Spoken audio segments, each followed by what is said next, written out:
আসসালামু আলাইকুম প্রিয় শিক্ষার্থী, তোমরা যারা ষষ্ঠ শ্রেণীর শিক্ষার্থী রয়েছো তোমাদের জন্য বার্ষিক পরীক্ষা 2024 দাখিল ষষ্ঠ শ্রেণী বিষয় বিজ্ঞান। এখান থেকে তোমাদের ক বিভাগ অর্থাৎ নৈর্ব্যক্তিক প্রশ্ন এ সম্পর্কে তোমাদের আমি ধারণা দেব।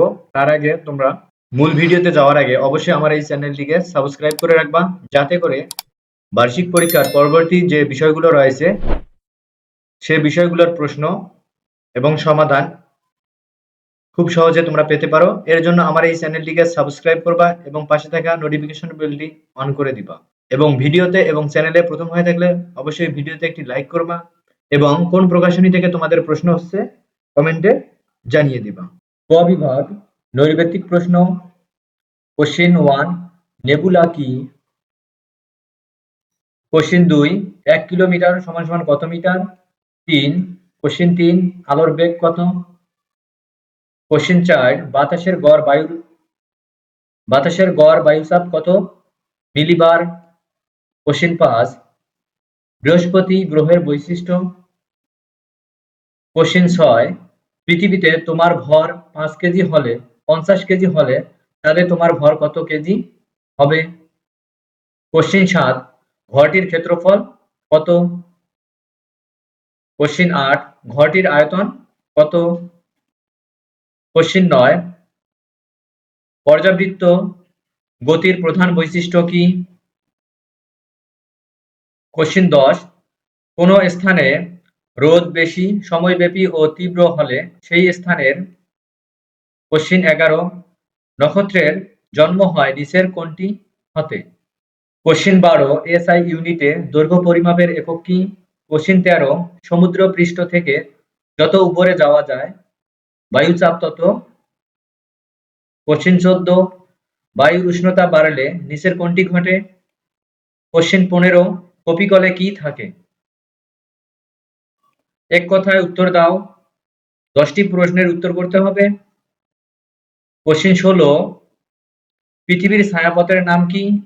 কোশ্চেন 17, আন্তর্জাতিক পদ্ধতিতে আয়তনের একক কি? কোশ্চেন 18, স্থিতিশক্তি পরিমাপের সূত্র কি? সূত্রটি লেখো। কোশ্চেন 19, বৃষ্টিপাত পরিমাপক যন্ত্রের নাম কি? কোশ্চেন 20, সূর্যের চারদিকে কয়টি গ্রহ অনবরত ঘুরছে? কোশ্চেন 21, বৈদ্যুতিক পাখার গতি কোন ধরনের গতি?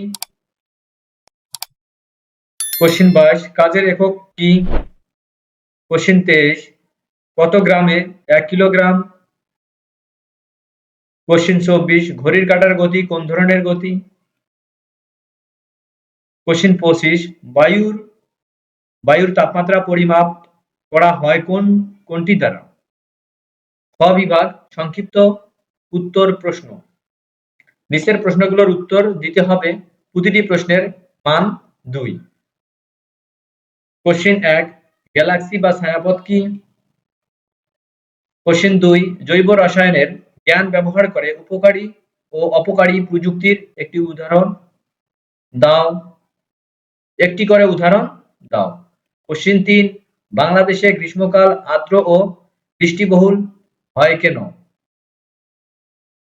কোশ্চেন 4, সপ্তর্ষি মণ্ডল বলতে কি বোঝো? কোশ্চেন 5, বৈজ্ঞানিক অনুসন্ধান পদ্ধতির মোট ধাপ কয়টি ও কি কি? কোশ্চেন 6, পর্যাবৃত্ত গতি কি ও উদাহরণ লিখো।